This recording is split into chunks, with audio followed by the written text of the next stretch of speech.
Hello everyone, and welcome to Taking the Stairs. So before the Easter break, I published a video on how I wanted you to record some stuff from your Easter break. And that can be what you've been doing, what you've been up to, who you saw, anything Easter related if you want. That was really up to you. I just tried to set the stage for you to pick something to get some images and video about. So I'll show you my version of what I'm looking for at the end of this video, but I just wanted to upfront address some questions that I've been getting on Google Classroom. So I've had a couple of students ask me, Mr. Wheeler, how am I supposed to make a video? I don't really know how to answer that question because I did publish a previous video where I told you what you can do to make a video.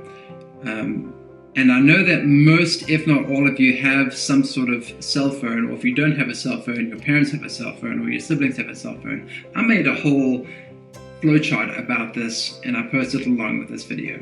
But ultimately, you have a means to get video and images. So then you need to think about, okay, what do I do with that? And if you have a PC or Mac, you can get DaVinci Resolve. And if you just have an Android phone, if you just simply Google best Android apps for video editing, you will get multiple results. You really just need to spend some time looking around and finding something that works for you. And they'll be free. It's no investment on your part. It's really just how much effort you're willing to put in and how much time you're willing to invest in learning how to use the app, because there'll be so many different apps you can use. It's a bit difficult for me to really teach you how to use those apps, but any kind of phone apps by design should be intuitive and easy to use. So that shouldn't really be a problem for anybody. I hope that answers that question. If not, next week when I start having office hours, then we can definitely have a class conversation about how we can better implement or maybe recommend apps to each other so that we can get going on our video editing options.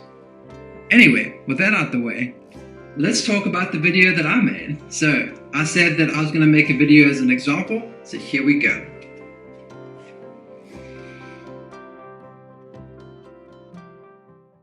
So I regret to inform that I just really did one thing over the entire Easter break, and that is play Final Fantasy VII Remake.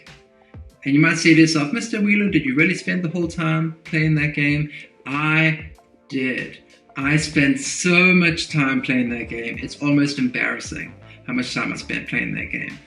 But that's really what I did. So why did I take all of my week just to play one game? Well, I have this old love for Final Fantasy VII, the original game. So the original game came out on the PlayStation 1 many years ago when I was like 16 or 15, and that was one of my favorite games that I played when I was a teenager, because growing up in South Africa we only had like NES kinds of consoles. So I spent my entire life playing NES, and I went from 8-bit graphics to the PlayStation, and it was a completely different world. It's actually been really interesting to watch over the last 20 years how much video games have improved with their graphics. It's phenomenal.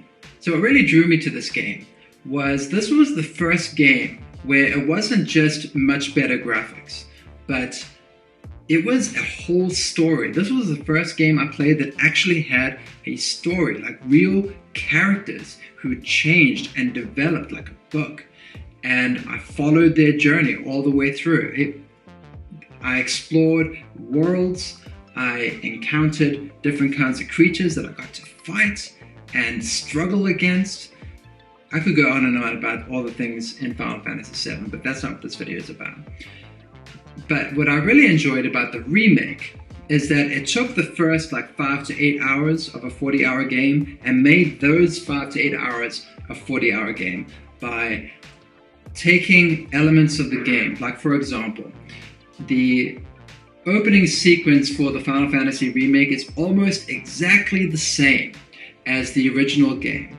The whole setup and what happens, the characters going out, coming off a train, and then doing their mission is all really the same. It's just the graphics are so much better.